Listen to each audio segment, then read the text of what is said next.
Romanos, capítulo 10, de 9 a 15. Se com a tua boca confessares Jesus como Senhor, e em teu coração creres que Deus o ressuscitou dentre os mortos, serás salvo. Porque o coração se crê para a justiça, e com a boca se confessa a respeito da salvação. Porquanto a Escritura diz: todo aquele que nele crê não será confundido. Pois não há distinção entre judeu e grego, uma vez que o mesmo é o Senhor de todos, rico com todos os que o invocam. Porque todo aquele que invocar o nome do Senhor será salvo. Como, porém, invocarão aqueles a quem não creram? E como crerão naquele em que nada ouviram? E como ouvirão se não há quem pregue? E como pregarão se não forem enviados? Como está escrito: quão formosos são os pés dos que anunciam coisas boas.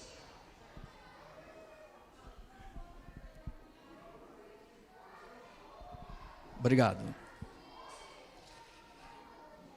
Ok, nós estamos tratando sobre um tema extremamente difícil, que é sobre as duas naturezas de Jesus, e obviamente que é comum, por não entendermos de forma lógica, né, como a gente sempre pretende compreender os mistérios de Deus, vez ou outra ficamos um tanto quanto confusos. Por quê? Porque quando nós não temos uma resposta de forma lógica, que é aquilo que de fato supre o nosso coração segundo o nosso desejo, nós ficamos com algumas questões sempre martelando na nossa mente.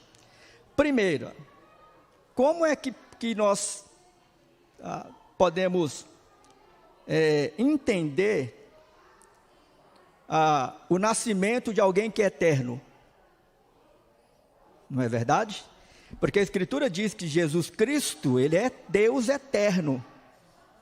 Antes de qualquer coisa ter sido criada, Ele já era, Ele já existia. E João diz isso na introdução do seu Evangelho, capítulo 1, versículo 1 ao versículo 4. Ele também vai dizer isso com muita propriedade no primeiro capítulo da sua primeira carta. Então a primeira questão que sempre fica conosco é, eu vou ter que ficar parado aqui, né? É como que se deu esse processo. A segunda questão é que geralmente vem à nossa mente a pergunta: como que alguém que foi gerado de mulher não porta uma natureza depravada? Porque a Escritura diz que Cristo não pecou, ele não carregava a natureza que nós carregamos. Cristo encarnou-se, o que era eterno se fez carne. Então, quando nós nascemos e já portamos uma natureza depravada.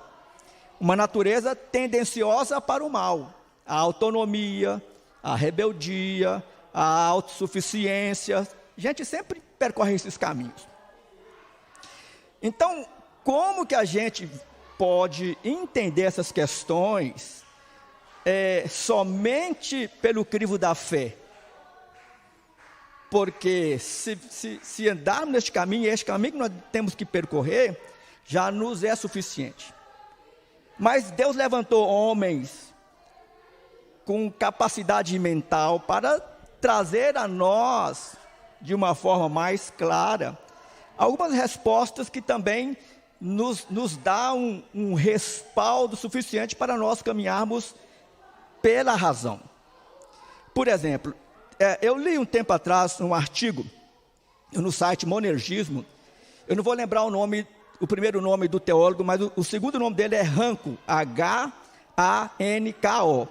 que ele trata da concepção de Jesus da seguinte forma: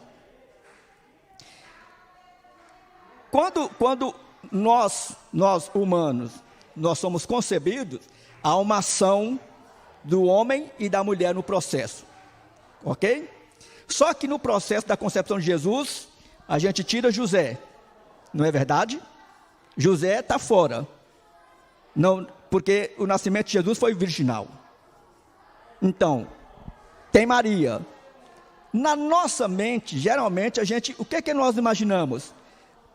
A nossa dúvida é, será que Deus usou um óvulo de Maria, e através desse óvulo Jesus foi gerado? Porque se for o caso, Jesus vai nascer com a natureza manchada, ou depravada. Não foi isso que aconteceu. O fato de Jesus ser o unigênito, aquele que foi gerado desta única maneira, é que Deus simplesmente, o Espírito Santo, gerou Cristo, o Eterno, no ventre de Maria, sem a participação de concepção, tanto masculina como feminina. Por isso que é um milagre. Maria, ela entrou com o útero. E o Eterno foi gerado no útero de Maria, pela ação do Espírito Santo. E quando você começa a ler por esta linha, aí você entende que de fato Jesus nasceu sem portar a natureza depravada. Entenderam o processo? Porque, humanamente falando, está aqui a Cristiane, é preciso do fator Y e da mulher o X. A concepção, vem o bebê. No processo do nascimento de Jesus, não teve esse processo, nem de X, nem de Y. Teve o processo de Deus, no útero, no ventre de Maria. E que este se fez carne de uma forma miraculosa. É por isso que Jesus é chamado o unigênito de Deus, aquele que foi gerado desta forma, desta maneira. Nunca ninguém foi ou será gerado como Jesus foi. Então, quando você começa a pensar desta forma, aí você começa de fato a entender que Jesus não portava uma natureza depravada como nós portamos. E que por mais que a gente esforce por entender a questão de como ele foi gerado nesse processo divino, a gente fica com o coração em paz, por saber que a partir desse prisma, não tem mais como você ficar pensando que Jesus ainda podia ter uma manchinha de pecado em sua natureza. E por isso, pelo fato deste assunto, ou deste tema ser tão complexo, é que veio no decorrer dos anos várias e várias heresias. Acho que eu tenho que ligar aqui, né? Várias e várias heresias cristológicas. Por quê? Porque se você não entende, tendência a especular sobre. E uma vez que você vai especular e tira a Escritura como centro, a tendência é acabar derrapando ou criando, né, uma heresia. E é isso que aconteceu no decorrer da história. Nós vamos deparar com várias e várias heresias e de homens que não tinham assim o desejo de criar heresia por ser uma heresia, mas que homens teólogos que tentaram dar uma explicação àquilo que é quase impossível de se explicar e que acabaram saindo da Escritura e trazendo prejuízo sobre a igreja. Então, a palavra heresia significa escola, partido tomado, corrente de pensamento, e dentro do nosso contexto é mais conhecido como seita, né? Originariamente dizia respeito a uma acentuação de um aspecto particular da verdade, porém dentro do cristianismo veio a significar a negação ou a pregação de um evangelho, ou do evangelho, né, de um evangelho diferente, daquele que era pregado pelas autoridades apostólicas. Lembra que logo após o início da igreja, tinha a autoridade dos apóstolos, depois vieram as autoridades dos credos, que o reverendo James muito bem trouxe para nós, os credos, e que nós até hoje nós nos firmamos nele. Então a maioria dos credos foram escritos já considerando esta dificuldade sobre as duas naturezas de Jesus Cristo.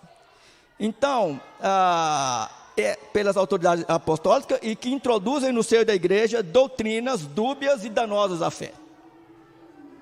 Então, este assunto não é um assunto de agora, que tem trazido tanto prejuízo para a fé, né? E criado seitas e grupos que acreditam e trilham este caminho. Nós podemos citar um efeito, né, positivo com o surgimento das heresias na vida da igreja.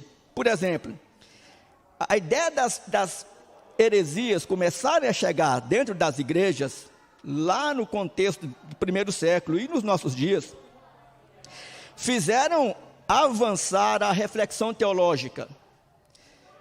Homens começaram a perceber que algo estava sendo ensinado fora da Escritura e que precisava ser combatida essas falsas ideias, essas falsas doutrinas que estavam entrando no seio da igreja, obrigando assim então a igreja a precisar melhor, a expressar melhor a sua doutrina, a sua confissão de fé e resolver questões ambíguas ou questões difíceis de ser tratado, como é sobre o tema das duas naturezas de Jesus.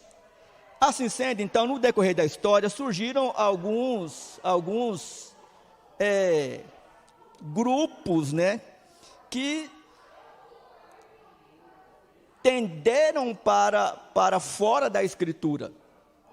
E assim, lógico, trouxeram um grande prejuízo para a igreja no seu nascedor. E, logicamente, todas elas têm a ver com as duas naturezas de Jesus. E o primeiro grupo é o ebionismo. Alguém pode ler para nós lá? Dá para ler? Dá? Então alguém lê, alguém. Ô Jackson, leia para nós, com essa voz de locutor de rádio aí, meu irmão. Vai pegar um microfone ali para você.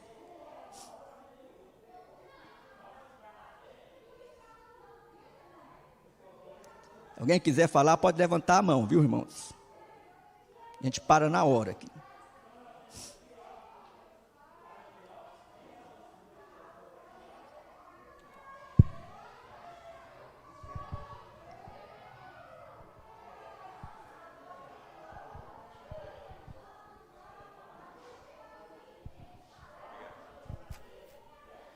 O ebionismo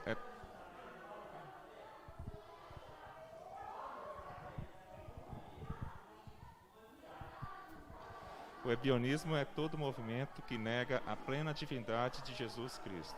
Os ebionistas veem Jesus como simplesmente uma pessoa histórica, embora com uma conotação superior. O primeiro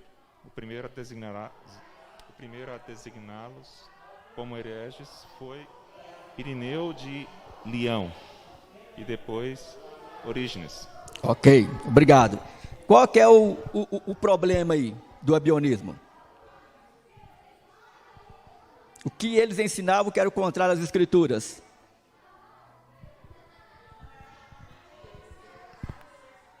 Muito bem. Eles não acreditavam na plena divindade de Jesus Cristo. Ou seja, Jesus é meio Deus. É e não é Deus. É Deus em um momento, mas não é Deus em outros momentos. Entende o prejuízo disso? Porque quando a Escritura afirma que Jesus é Deus de fato de verdade, um ensinamento desse, quando entra dentro da igreja, ele faz um estrago muito grande. Por quê? Porque ele traz ao coração dos irmãos a dúvida: Jesus de fato é Deus? Entende? Ou ele foi somente um personagem histórico? Como até hoje você escuta isso, que Jesus foi apenas um indivíduo revolucionário, não é? Que Jesus, ele não é Deus, e essas questões que estão no nosso meio até hoje, e que nasceu aqui, ó. E que aí, os primeiros pais que começaram a perceber o erro, estão aí. O primeiro designado como herege foi Irineu de Leão, um dos pais da igreja, e o outro foi Orígenes. E é lógico que eles, por não acreditar nesta verdade, eles rejeitavam tanto o nascimento virginal de Jesus, como eles também não acreditavam naquilo que a própria Escritura ensinava. Então, se Jesus não é Deus, então isso traz sobre a igreja um peso e um prejuízo muito grande. E nós, nos dias atuais, precisamos estar, como diz a galera jovem aí, antenados, né, ligados, para não cair nesses engodos. Porque esses ensinamentos, eles são muito sutis. Eles entram dentro da igreja, às vezes, sem a gente perceber. E um ou outro irmão ou irmã pode carregar essa dúvida e não tirando a dúvida, ela vai permanecer com essa dúvida no coração até um dia, ou ela vai entrar em crise e vai procurar o grupo, né, que é adequado para a fé dela, ou então ela vai permanecer no nosso meio sempre com esse ponto de interrogação na mente e no coração.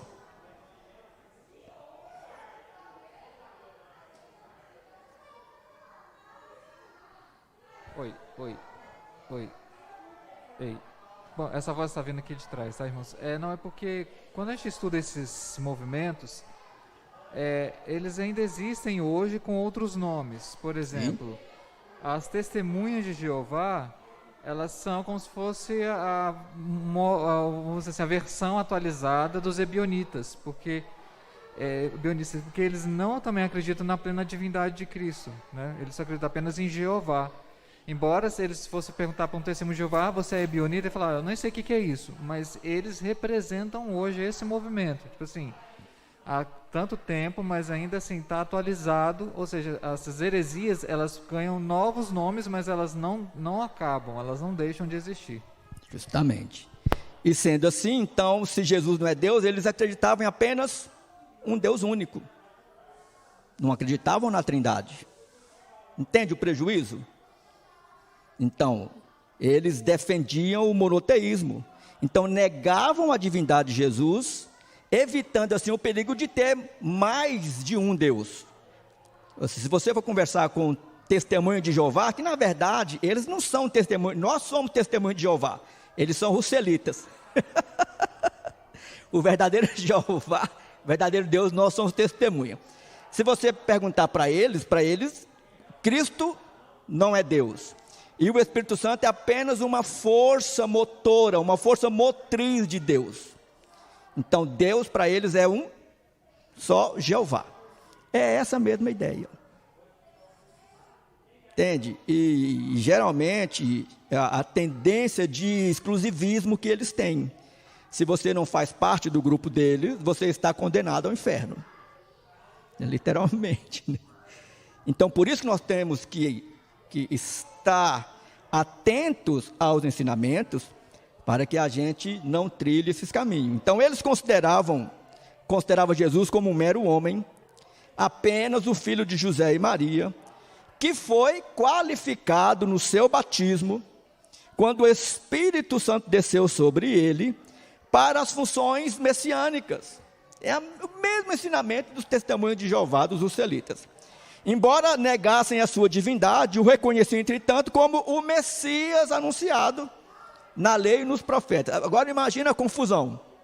Eles não acreditavam em Jesus como Deus, mas acreditavam em Jesus como Messias, como o profeta anunciado na lei e pelos profetas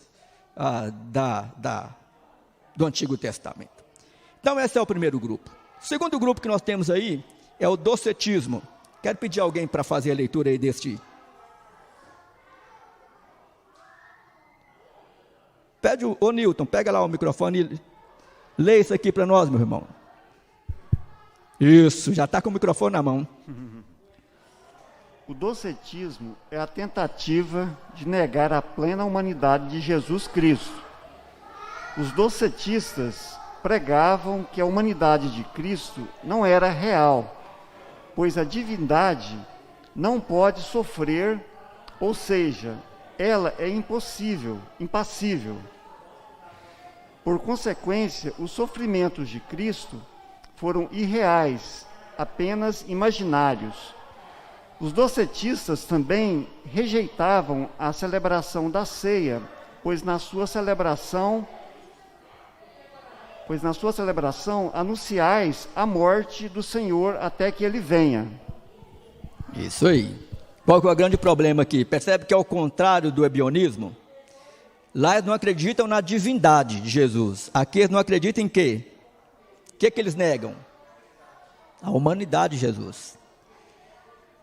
Perceba, este é um assunto das duas naturezas de Jesus, que ele é como o reverendo James diz, para mim também é um dos assuntos, ou o assunto mais complexo, teologicamente falando, para a gente entender.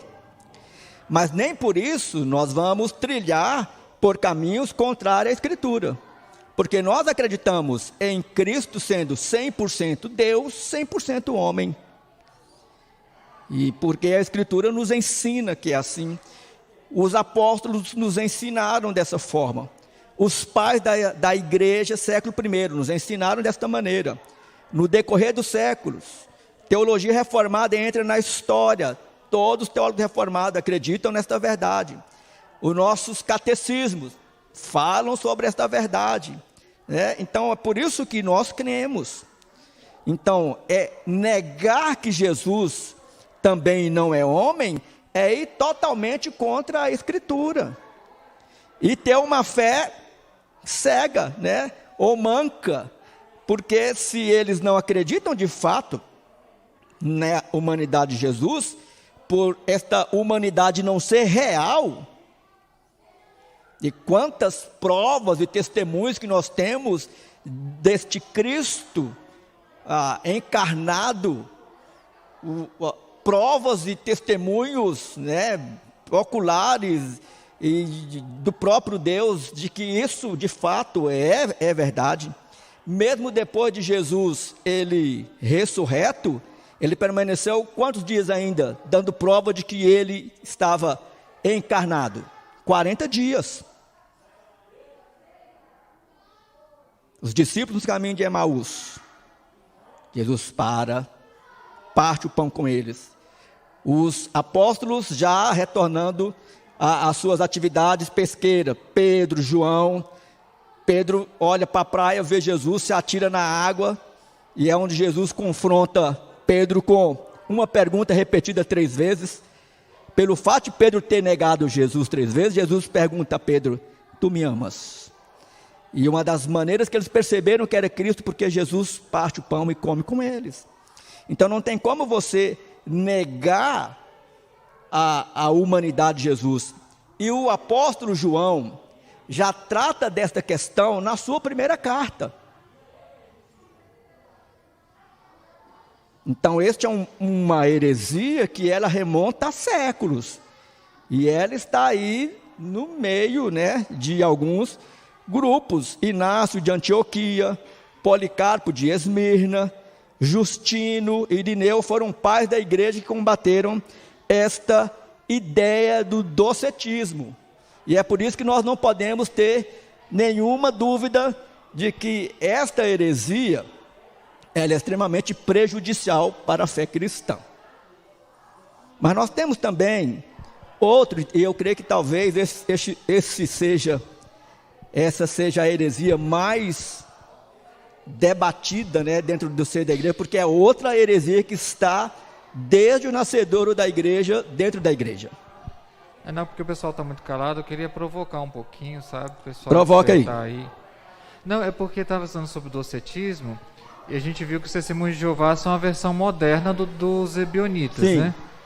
Aí eu queria perguntar aqui que a turma acha, qual seria a versão moderna, atualizada do docetismo? Isso. Mesmo dentro, vamos falar assim, da igreja evangélica, se existem movimentos ou outras matrizes teológicas que, vamos dizer assim, compartilham, que de alguma maneira, eu posso falar assim, bebem um pouco dessa fonte. Mas eu queria que os nossos alunos respondessem, que a nossa turma aqui é bastante...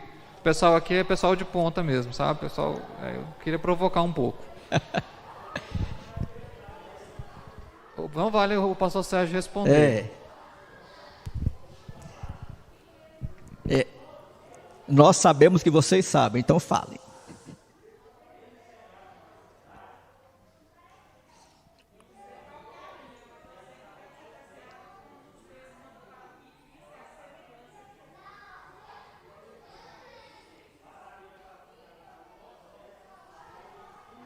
Traz o microfone aqui, ô Nilton, fazendo um grande favor, meu irmão.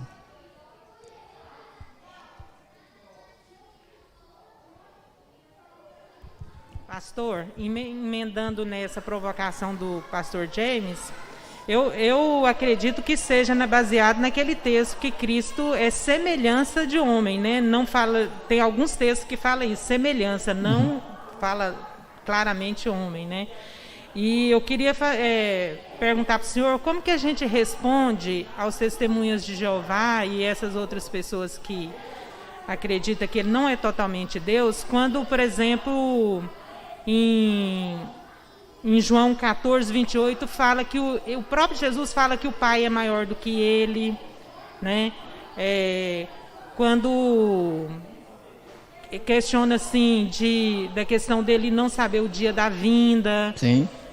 Ele sendo totalmente Deus, como que a gente pode explicar para essas pessoas que acreditam nessa linha esses questionamentos? Usando primeiramente a primeira regra da hermenêutica, da interpretação da Escritura, né? De que a Escritura, ela interpreta a própria Escritura. Por que eles têm essas dúvidas, Ieda? É porque eles pegam um versículo e criam uma doutrina em cima de um versículo, desconsiderando o ensinamento de toda a Escritura. Porque o reverendo James já explicou aqui muito bem essa questão do fato da economia da Trindade, onde o Pai, o Filho e o Espírito Santo, cada um tem um papel distinto e funções e missões distintas. O fato da Escritura, ou do próprio Cristo falar que ele é menor do que Deus, o Pai, não é na implicância de que ele é inferior.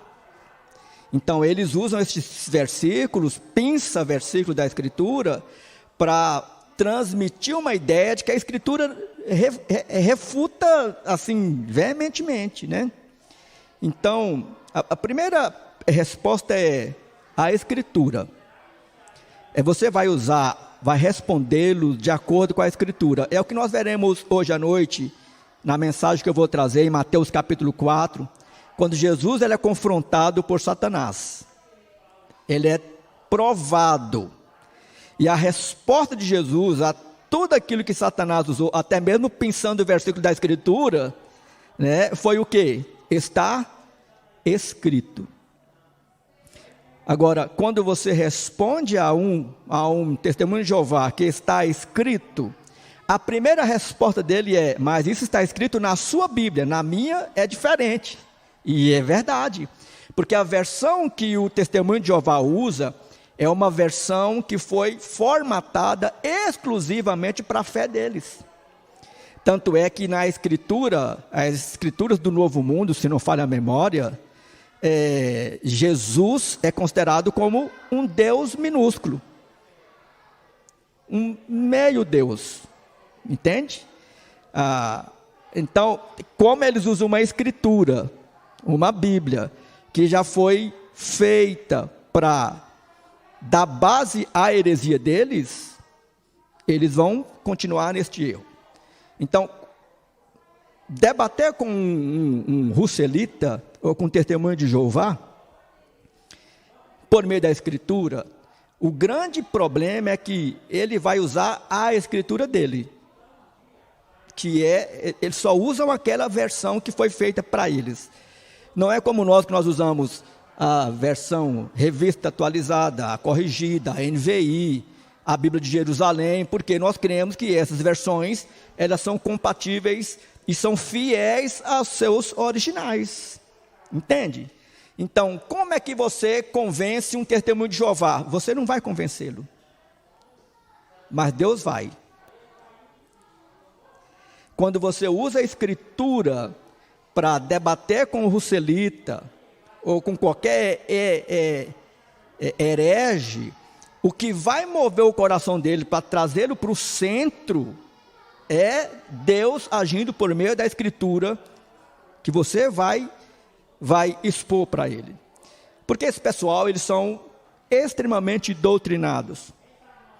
E eles só vão pensar os versículos que são favoráveis àquilo que eles creem. Eles são ensinados sistematicamente sobre esta verdade, de que Jesus não é Deus, o Espírito Santo não é Deus, só existe um Deus no universo que é Jeová, entende? Então são muitas e muitas questões que se trava dentro do ângulo aí das heresias. Mas vamos lá no gnosticismo, né? Eu pedi uma das meninas agora para fazer a leitura. Ieda, por favor, dá para enxergar bem aí? Lê essa parte aí para nós. Esse é o gnosticismo. Opa, passei, né?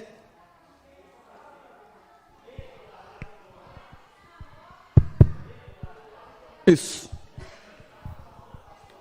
Oi. Passou de novo.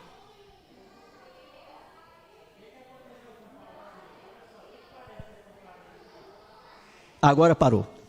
Os agnósticos aceitaram o dualismo grego, que considerava a matéria como inerentemente má e oposta ao espírito. A função de Cristo era a de vir como emissário do Deus Supremo, trazendo o agnus, conhecimento. Como um ser divino, ele não assumiu o corpo humano, nem morreu, mas temporariamente habitou em um ser humano. Jesus assumiu a aparência humana, sendo uma espécie de fantasma com a aparência de homem. Ok. O gnosticismo é mais intrincado ainda, ele é mais complexo para você captar a mensagem. Outra heresia que João combateu nas suas cartas. A primeira carta do apóstolo João já combatia essa heresia que estava muito forte dentro da igreja. A primeira ideia é lembrar o que eles carregam como alicerce para o ensinamento deles. Eles acreditavam no dualismo grego, que considerava a matéria inerentemente má. Então, se a matéria é algo má, então a ideia de um Deus que se encarna não existe. Porque Deus é o supremo bem. Como que o supremo bem se encarna? Entende? Então, isso, dentro do conceito deles, é inconcebível. Isso, o que a Escritura está ensinando é uma mentira. Porque a Escritura diz que Deus encarnou. Não, então se Deus encarnou, segundo o que eles imaginavam, o que eles defendiam, isso está fora de consideração. Então, e ela também, porque o Espírito também era o sumo bem, o Espírito. Então, tudo que é material é ruim, mas o espiritual era bom. Então, como é que eles vão conceber a ideia de um Deus que encarnou? Na mente deles, estava fora, muito fora daquilo que eles ensinavam. Então, o que eles criam? Eles queriam que é neste Cristo, ou este emissário de Deus, que ele veio com a missão de trazer o conhecimento. Como é que você conhece Deus? Dentro do gnosticismo, como é que você pode se achegar a Deus? Através da razão. E esta razão não era para qualquer um, era para os iluminados, é para os filósofos, é para os pensantes, não era para a plebe, não é para o povão. Então só os iluminados, eles tinham esse toque de Deus para conhecer a Deus através da razão, através do conhecimento. Esse é um dos problemas. Então, como um ser divino, ele não assumiu um corpo humano, não morreu, mas temporariamente ele habitou em um ser humano. A coisa é confusa mesmo. Mas só que é esse tipo de ensinamento que entra pelos iluminados dentro da igreja, e que aí poucos têm coragem de enfrentar, de combater. É como quando você ouve um iluminado pastor falar uma heresia, você arrepia todo, mas dificilmente você tem coragem de chegar nele e falar assim: pastor, está errado, ou não é assim? porque nós fomos ensinados numa concepção de que você confrontar um pastor, o iluminado, isso é crime de morte. Você pode ser disciplinado e excomungado da comunhão. Não, não é e não pode ser assim. É por isso que nós temos que levantar e confrontar pela Escritura, seja quem for. Rapidamente, eu passo ali para o... Lembra do caso onde Paulo confronta Pedro de uma forma dura, porque Pedro, quando estava no meio dos gentios, agia como tal, dava a destra de comunhão para os irmãos gentios, mas quando estava no meio dos judeus, abominava os gentios. E Paulo diz: meu irmão, você está completamente equivocado. A mesma forma que você tem que agir aqui com eles, age lá, você tem que agir aqui também, porque eles foram alcançados pelo mesmo Deus. Eles creem no mesmo Cristo. E isso criou até o primeiro sínodo, né, da igreja em Jerusalém, em Atos capítulo 15. Então nós temos que olhar para a Escritura e não ter medo de defender aquilo que a Escritura diz. E a gente não precisa ser teólogo para defender aquilo que a Escritura ensina.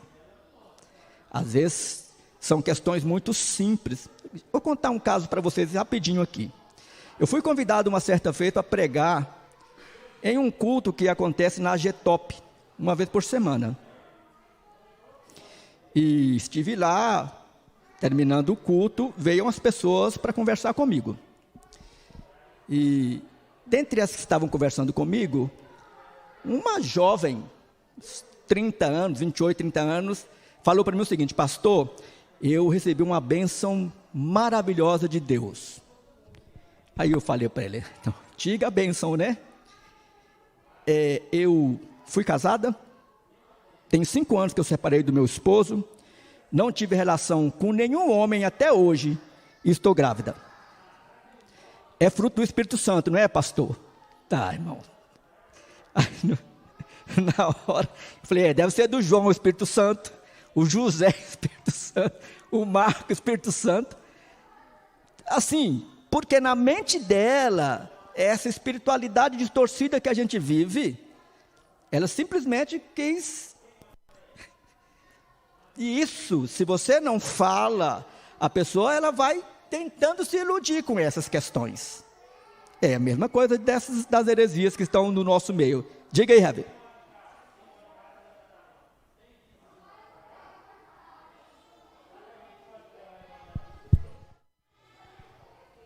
Não, já que é para contar das experiências que a gente viveu aí no passado pregresso, né, nos momentos negros nossos, mas enfim.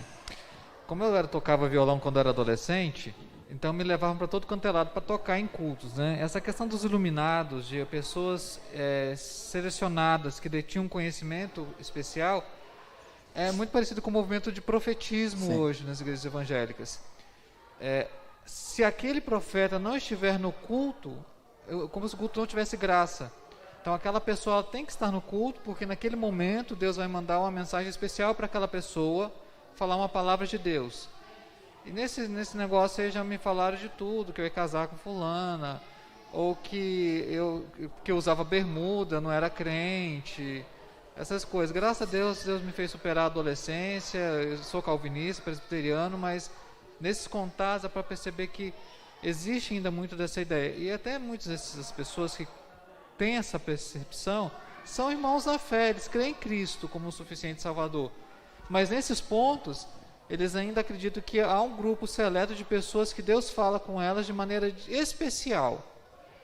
E aí explicar que, na verdade, Deus fala pela Escritura e fala com todos, nesse sentido, se todos têm acesso à Bíblia, isso aí leva muito tempo. Mas eu também já convivi demais com movimentos assim, e todo tipo de experiência possível nesse sentido. Uma das grandes dificuldades, por exemplo, do Testemunho de Jeová é referente ao número daqueles que serão salvos. Então, dentro da doutrina do Testemunho de Jeová, eles afirmam que somente 144 mil serão ou morarão com Jeová. Entende? Desconsideram tudo que a Escritura ensina de que, como capítulo 5 do Apocalipse, que uma multidão de todas as tribos, de todas as etnias, de todas as nações estão diante de Deus o adorando. Então, uma vez eu perguntei para um que estava me instigando, eu perguntei para ele se ele tinha convicção de que ele estaria dentro dos 144 mil salvos. E aí ele levou um susto. Porque ele se deu conta de que os testemunhos de Jeová são milhões na face da terra.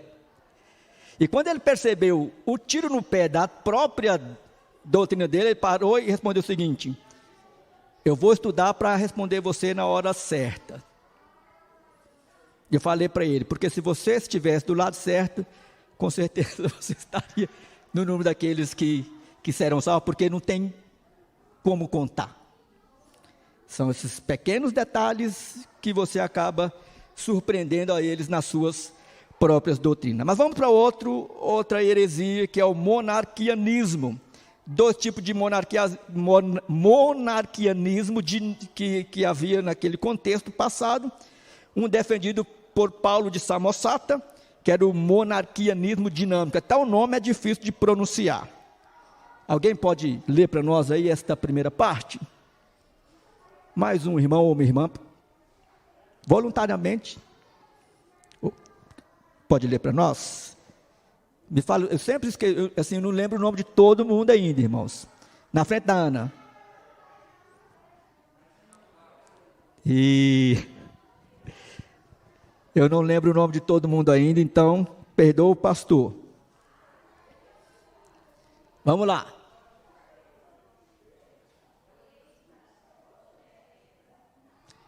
Percebe o detalhe desta heresia aí, para você ver que são sutis os detalhes. Geralmente a heresia ela vem entre linhas, então a gente tem que ter cuidado. Monarquianismo dinâmico. Paulo de Samosata ensinava que a divindade que agia em Jesus era um poder impessoal, procedente de Deus, mas não ele mesmo. Essa doutrina foi desenvolvida primeiro por Teótodo de Roma em 195 d.C., mas seu principal defensor foi Paulo de Samosata. Essa teologia aproxima-se muito dos ebionitas, fazendo de Cristo um pouco mais do que um mero homem. Percebe aí o detalhe, ou seja, Jesus, na verdade, ele não era Deus. Então, a divindade que agia em Jesus era um poder impessoal procedente de Deus o Pai, mas não do próprio Cristo. Então, são esses tipos de detalhes que entra dentro das igrejas e às vezes se tornam quase que imperceptíveis, mas eles não são. É preciso a gente saber ter um faro, né, bem apurado para captar essas heresias e não deixar que elas entrem dentro das nossas igrejas e provocam grandes estragos. Então, essa ideia aproximava muito dos ebionitas. Então, eles vão se misturando, as heresias, e elas vão entrando dentro do seio da igreja, e tudo isso era assunto para combates, para a defesa da fé, para a formatação de novos credos, porque essas doutrinas bombavam dentro das igrejas e elas precisavam ser combatidas. Então, a cristologia de Paulo de Samosata, ela tinha algumas características, presta atenção aí. Primeiro, ele distinguiu Jesus do Logos, a palavra, não é algo que se faz, né? Jesus, ele é anunciado em João como o Logos. Então, o Logos, ele era um atributo ou um poder de Deus, é isso que eles ensinavam. Terceiro, Jesus era considerado como um homem igual aos outros homens. Ele foi simplesmente nascido de Maria. Um homem comum, não é Deus. 4. No tempo do seu batismo, o Logos, ou poder, né, isto é, a razão divina impessoal, habitou em Jesus de um modo preeminente e o qualificou para uma tarefa especial. Jesus, no momento do batismo, foi separado para esta missão que ele veio para cumprir. 5. Dessa forma, Jesus foi adotado, que aqui é outra heresia, o adocionismo, e é levado a uma posição intermediária, uma espécie de superastro, né? Entre os homens e Deus. 6. Nessa condição, Jesus Cristo é uma divindade subordinada, mas não essencialmente divina. Então é esse tipo de ensinamento que eles vieram pelos séculos e que criaram os sínodos, né, ou onde se foram formatados os credos. Mas há outro tipo de monarquismo, que é o modalista, que foi por outro teólogo, né, chamado Sabélio, que veio estes ensinamentos. Os monarquinianos, modalistas, radicalmente opostos ao anterior, eram também unitários. Eles negavam que Deus, eles negavam que o Pai, o Filho e o Espírito Santo eram pessoas distintas. Estes nomes eram apenas nomes dos vários modos de manifestação ou modos de revelação de Deus. Ou seja, há um só Deus. Então, uma hora ele revela como Cristo, uma hora ele revela como o Espírito Santo. Não são três deuses. Três deuses. 3 em 1. É um Deus somente. Então, dessa forma, eles negaram que Cristo era verdadeiramente humano, por causa do seu interesse em sua divindade e na unidade de Deus. Eles afirmavam a divindade de Cristo, identificando-o com o Pai, pois o consideraram meramente como um modo ou uma manifestação de Deus durante os anos, do ano 1 ao ano 30 depois de Cristo. Então percebam que são heresias que não são tão fáceis, mas perduraram por muitos séculos. E por fim, uma das que hoje ela está aí mais latente, sempre esteve, é o arianismo. Essa é uma doutrina, é uma heresia muito conhecida e que ela continua aí em larga escala dentro de muitas igrejas ainda.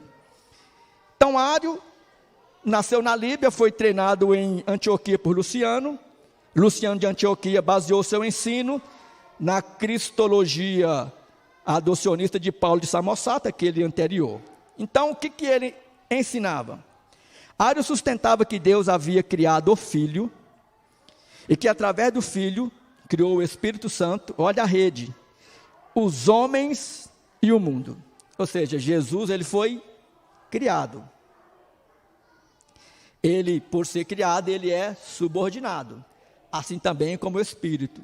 E a Escritura nos diz que a Trindade na sua economia, Deus Pai, Deus Filho, Deus Espírito Santo tem o mesmo poder, a mesma essência, a mesma majestade, soberania, tudo em pé de igualdade.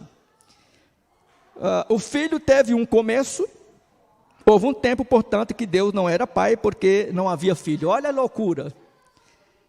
Então, antes de Cristo não ter sido criado pelo Pai, o Pai não era Pai. E é dessa forma que as coisas foram sendo trazidas para dentro da igreja. Assim, Jesus para Ário é uma espécie de um ser intermediário entre o homem e Deus.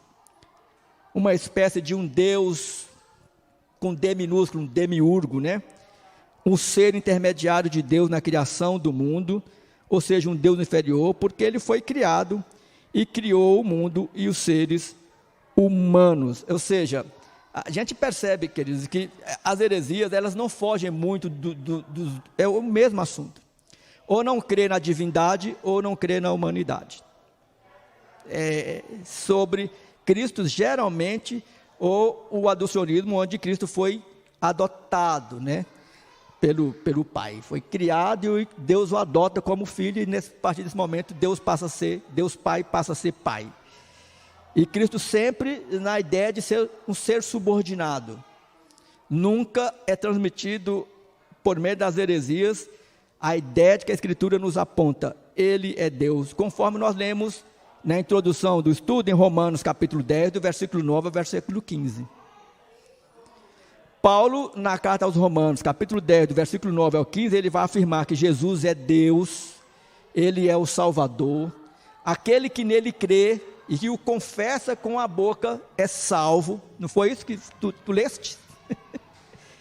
Então, é este o Cristo da Escritura que nós temos que nos agarrar, confiar, não dar brecha para que estas heresias entre no nosso coração e cause ou provoque pontos de interrogação, né, para que a gente tenha a convicção real, por mais complexo que seja, você tentar entender esta dupla natureza de Jesus, 100% homem, 100% Deus, é esta a verdade revelada pelos evangelhos, pelos apóstolos, pela própria Escritura, pelo próprio Deus, pelo Espírito Santo, pelo próprio Jesus Cristo. São testemunhos que, assim, que não tem como não acreditar. Você vai à Escritura, você pode não crer, mas não tem como negar. Porque a questão do ateu, existe o ateu que nega que Deus existe, né? Deus é um ser que não existe. Mas o ateu, para que ele chegue a esta convicção, ele tem que ter fé para afirmar e combater o que é verdade. E combater a verdade da forma como se tenta transmitir por meio das heresias, é um tiro no pé, para nós que cremos. É por isso que a gente tem que ter convicção. Lá no fundo, levantou a mão?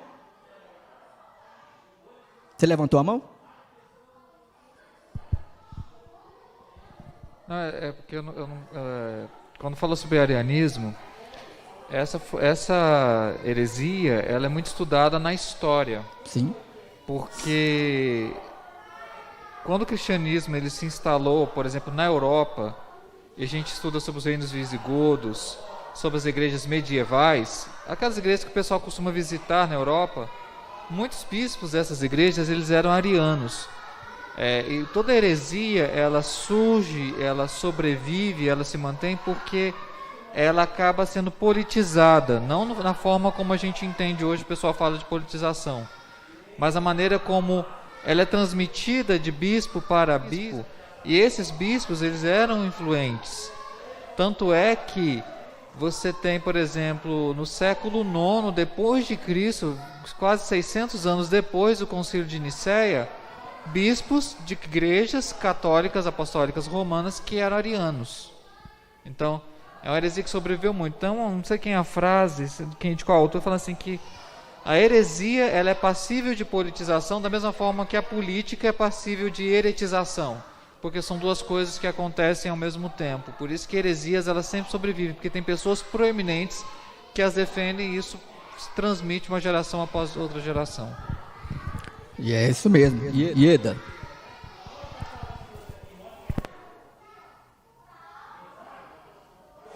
Então, até chegar aqui a Ieda, o Nilton, traz o microfone para a Ieda aqui, fazendo favor.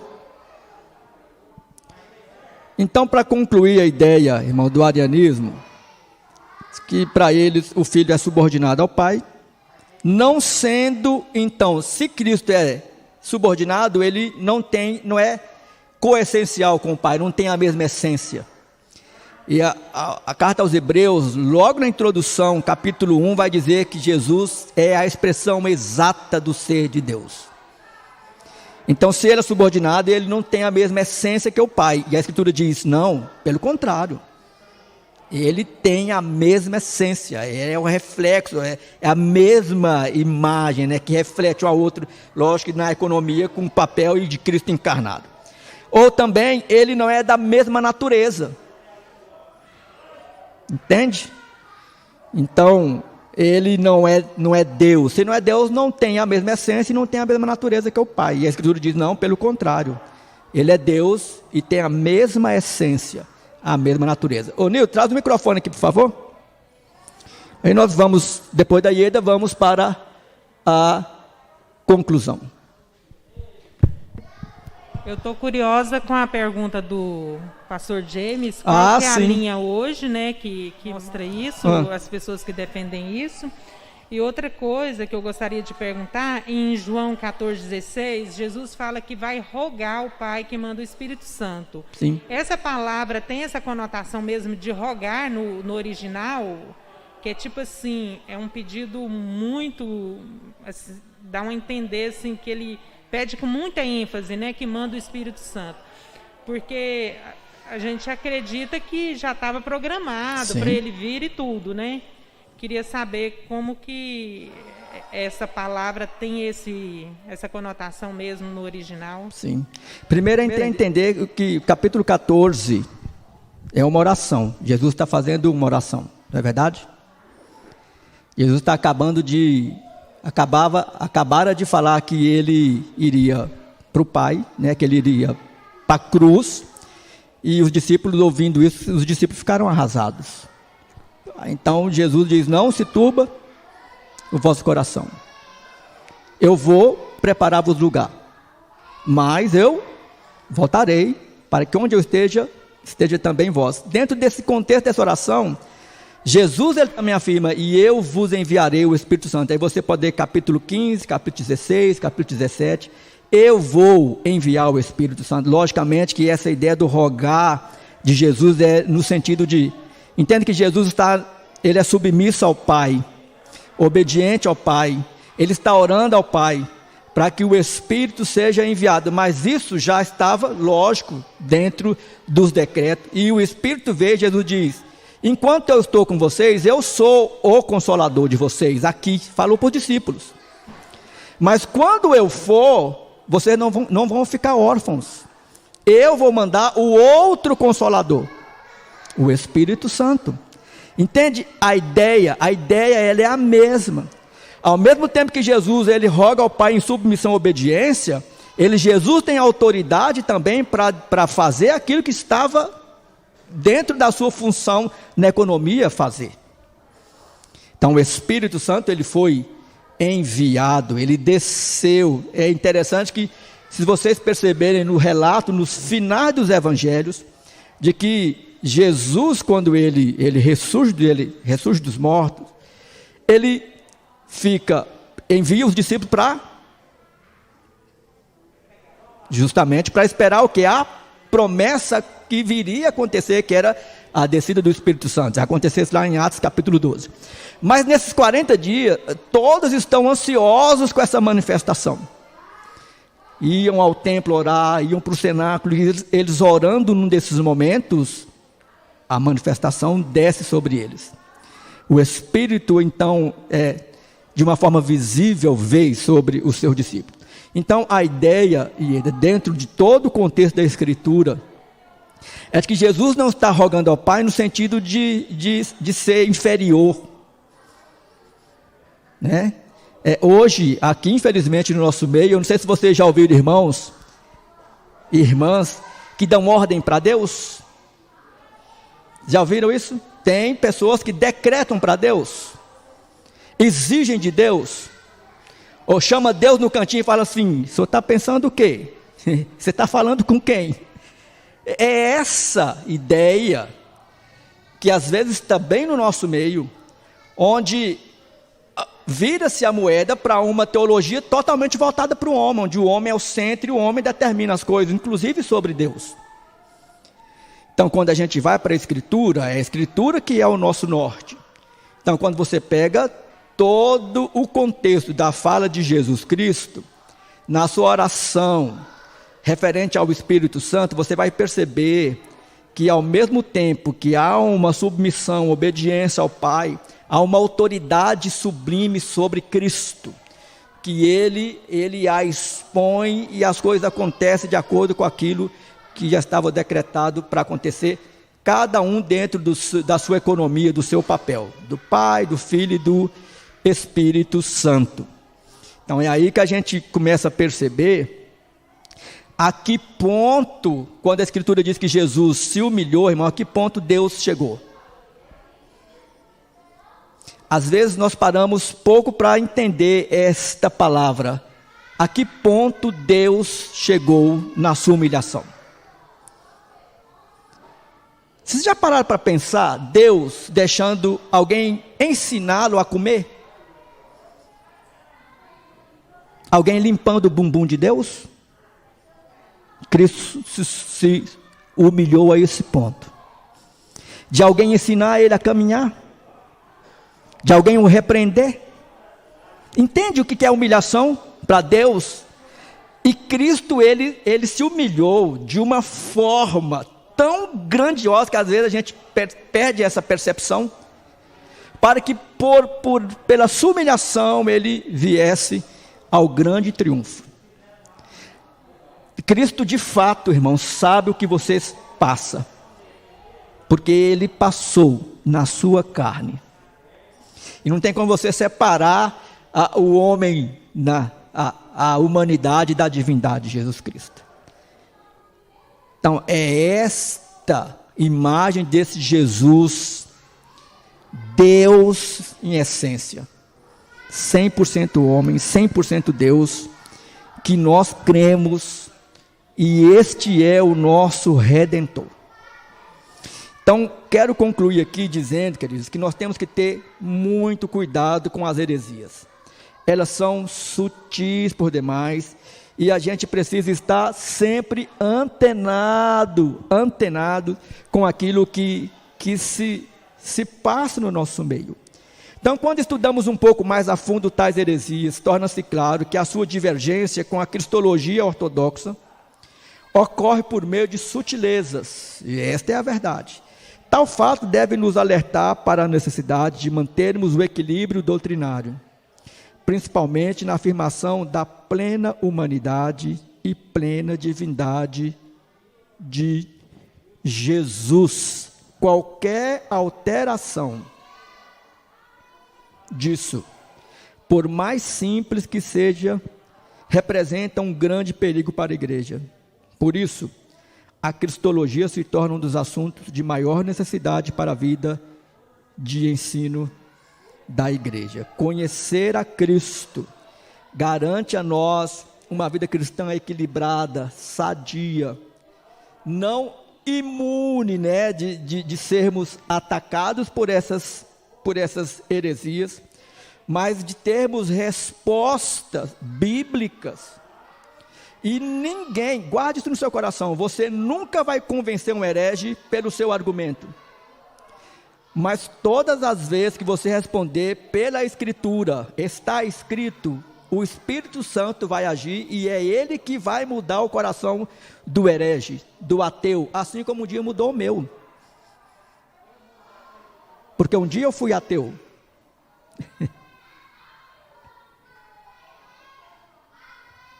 Entende? Mas Deus, na sua ação gloriosa, entrou na minha vida e deu sentido a ela. É por isso que nós devemos guardar Cristo no coração. Ele é o nosso Senhor, o nosso Salvador, o nosso Redentor. Que assim seja, para todo sempre. Amém. Alguém quer fazer alguma pergunta? Quer fazer algum complemento? Alguma dúvida que não ficou claro? Ou se quer contribuir com algo? Por favor, fique à vontade.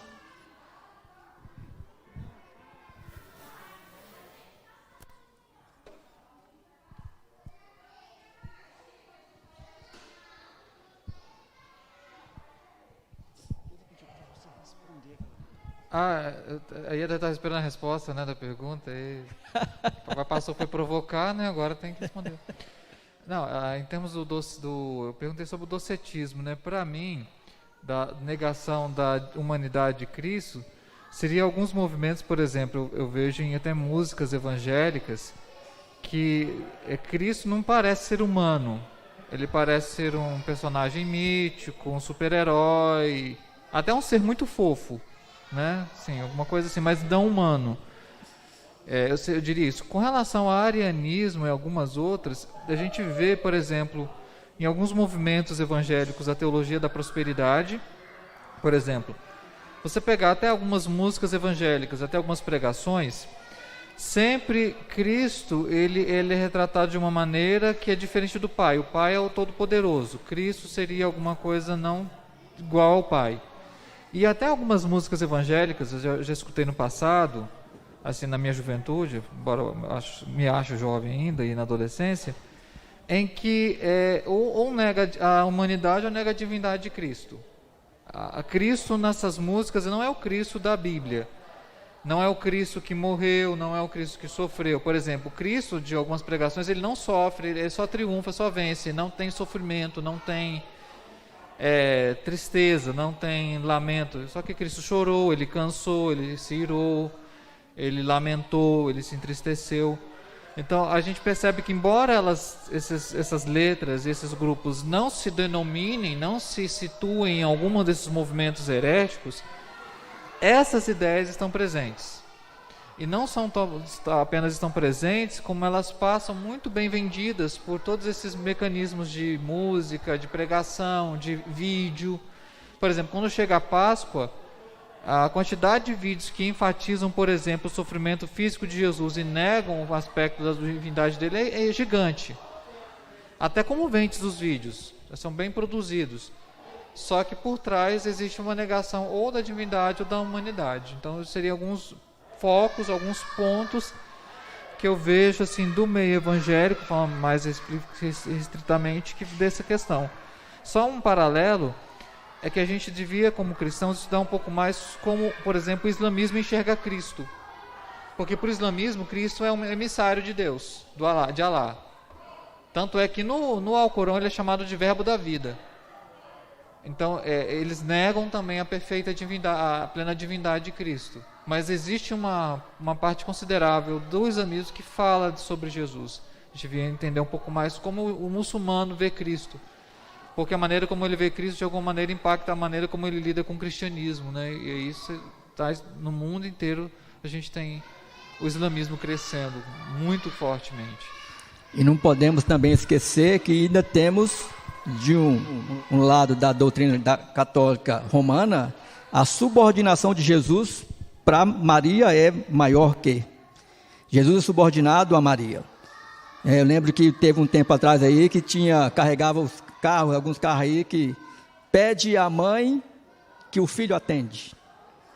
Entende? Isso é esse tipo de heresias que estão aí no nosso meio. Então não é pelo fato e só dentro de uma fé católica romana que pode incorrer nesse erro, não. Dentro do nosso meio também se corre o perigo às vezes de alguns acreditar dentro deste século que é tudo humanizado, o homem é o centro de todas as coisas, onde alguns podem ler lá e pensar, mas faz sentido, ela é a mãe, não é? E se ela é a mãe, ela tem a preeminência sobre, não, porque quando a gente lê a introdução do Evangelho de Lucas, a própria mãe de Jesus, ela confessa que aquele que ela estava gerando era o seu Salvador. Minha alma se alegra no meu Redentor. Ela já tinha essa consciência, né, de aquele a quem ela estava gerando. Vamos orar e vamos então encerrar este momento. Pedir a nossa irmã Ana Paula que, por favor, faça uma oração no nome de Jesus Cristo.